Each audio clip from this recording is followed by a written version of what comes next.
In our last video, we took you to one of Colorado's most popular state parks, Ridgway State Park. We showed you around and took you with us as we camped, fished, hiked, and biked. This week, we'll show you our favorite camping spot. We'll show you how to get there and include options for other camping.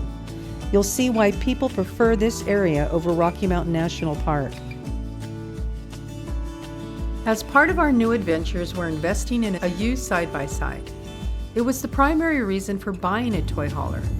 We weighed our rig and checked the weight limits, and yes, it fits.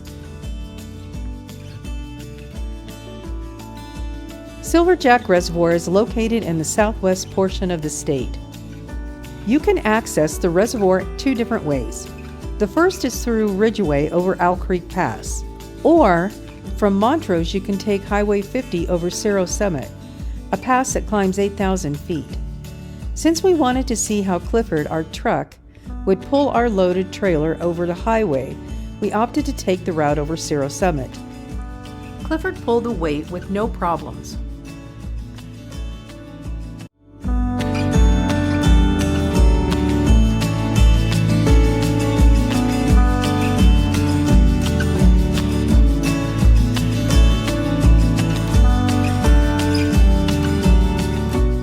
Once you get to Cimarron, you'll turn right.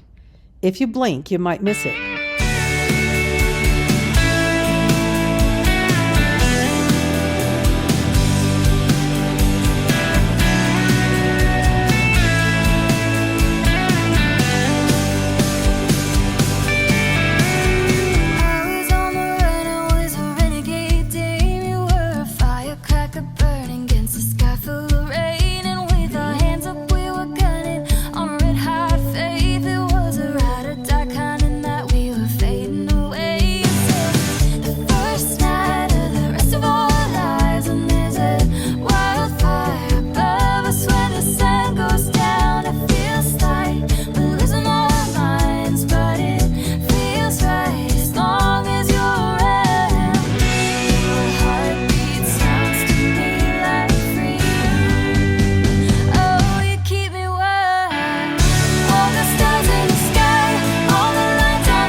As you get closer to the reservoir, you'll see 3 National Forest campgrounds.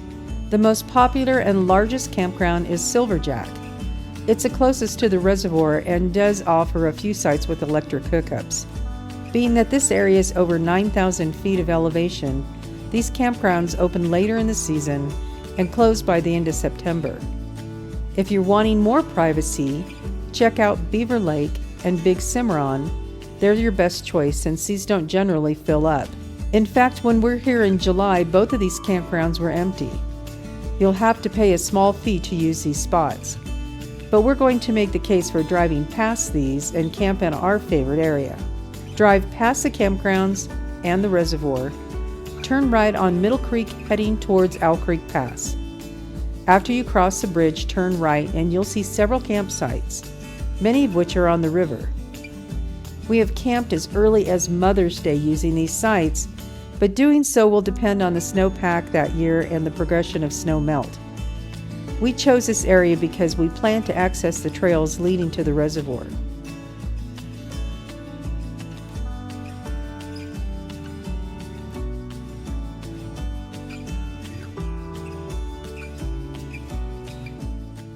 Before the sun set, we decided to take Julius for a ride and revisit all of the campsites that we had previously camped before.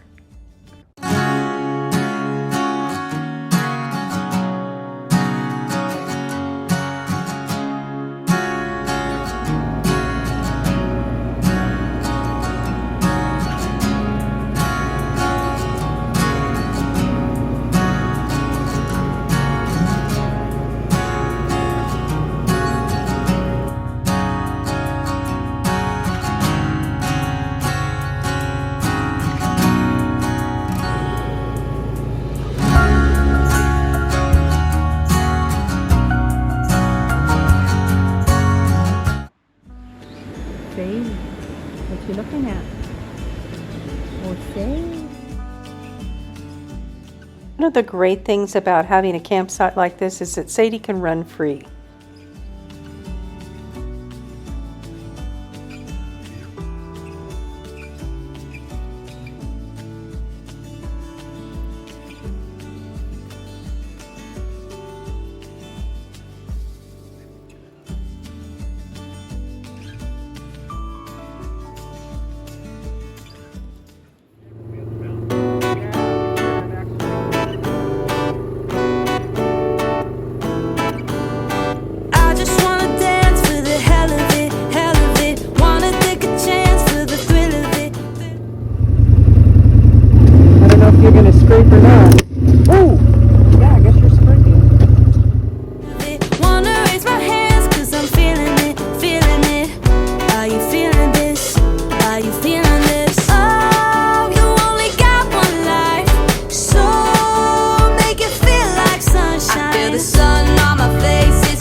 after our first off-road official trail, I was hooked. I think we're going to keep Julia's.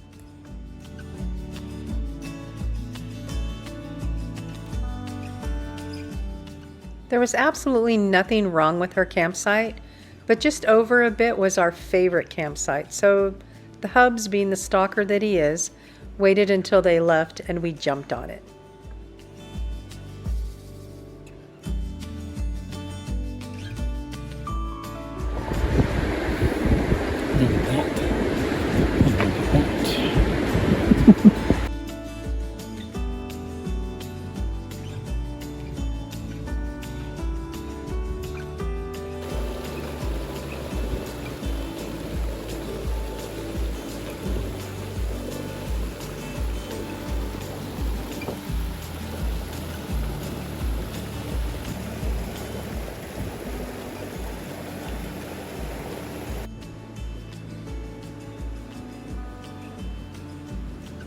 You'll find signs around the area telling you not to camp within 100 feet of the water.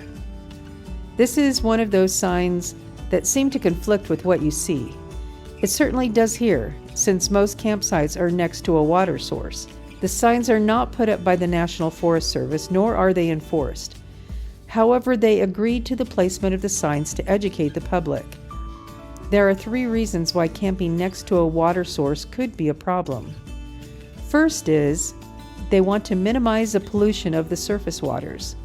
So even though in some areas it's okay to dump your gray tanks on the ground, you certainly wouldn't want to do it here next to the water. The closer you are to the water, the more they figure people will be throwing things in the water that they shouldn't. The second reason is that sometimes it can impede wildlife getting to the water. And this is also true in this case as well, as we've seen moose and had moose go through our campsite to try to access the water. We see evidence of moose all around us, as well as deer and other animals. And the third is, they want to reduce recreational conflict and promote solitude.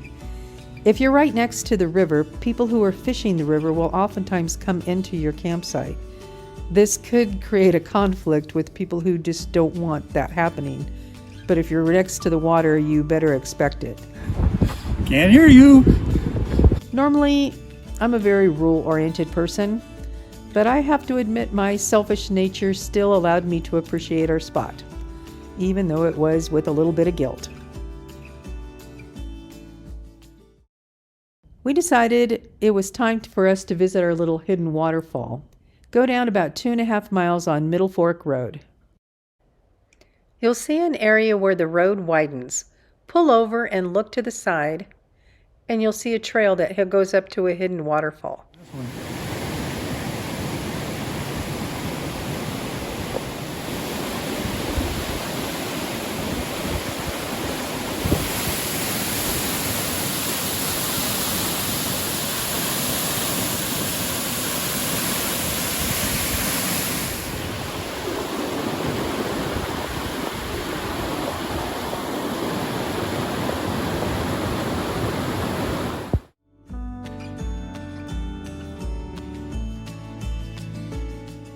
If you want to do a little bit more hiking, just continue on down the road.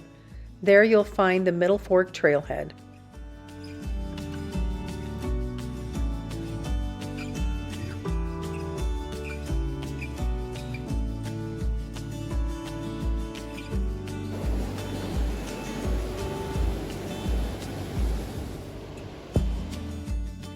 Always up for a drive, we decided to take Julius out and drive around the established National Forest campgrounds.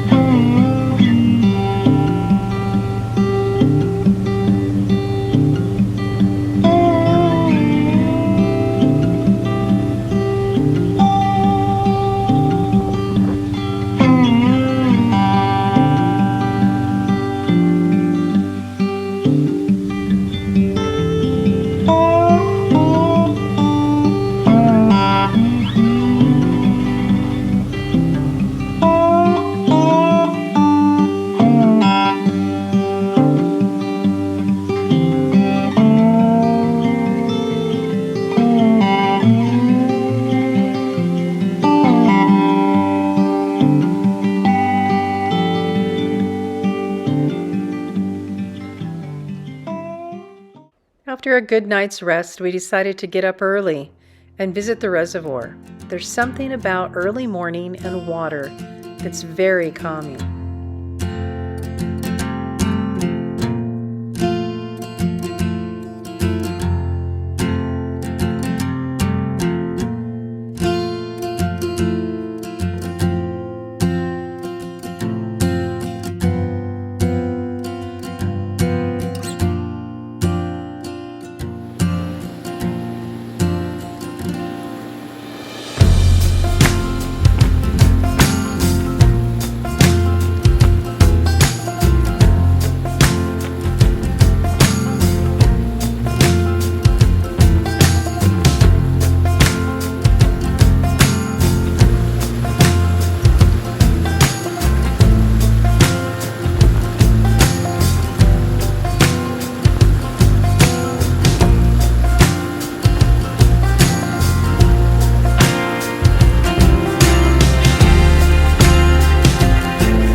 It's time to head back to our sleepy little town where the flags still fly high. Have we mentioned how much we love Colorado? Join us next time when we camp outside a charming, well-known mountain resort, explore more trails, and find something even we didn't know existed. I'm afraid of elevators. I'm going to start taking steps to avoid them.